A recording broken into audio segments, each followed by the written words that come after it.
Hello everyone, welcome to my Bengali রান্নাঘর। আজকে রান্না করব কচু আলু দিয়ে মাছের ঝোল।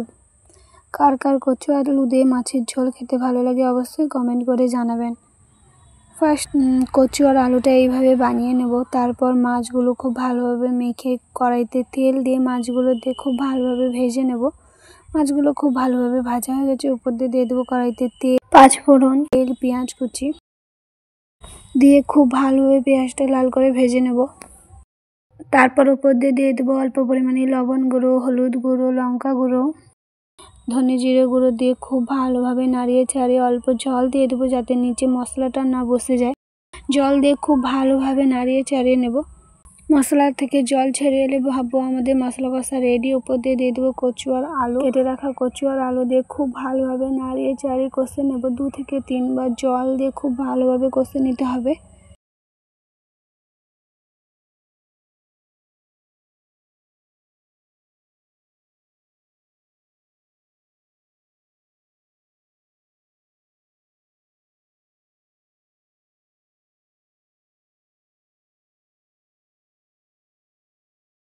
খুব ভালোভাবে কষানো হয়ে গেছে। এবার দিয়ে দেবো 2-3 বাটি মতো জল দিয়ে নাড়িয়ে চাড়িয়ে উপর দিয়ে দিয়ে দেবো ভাজা মাছগুলো। এখানে আমার একটু লবণ কম হয়েছে তাই অল্প পরিমাণে লবণ দিয়ে দিলাম। ভাজা মাছগুলো দিয়ে ঢাকা দিয়ে দেবো 5 মিনিটের জন্য। 5 মিনিট পর ঢাকা খুলে দেখবো আমাদের মাছ রান্না কমপ্লিট। উপর দিয়ে দেবো ধনে জিরে গুঁড়ো।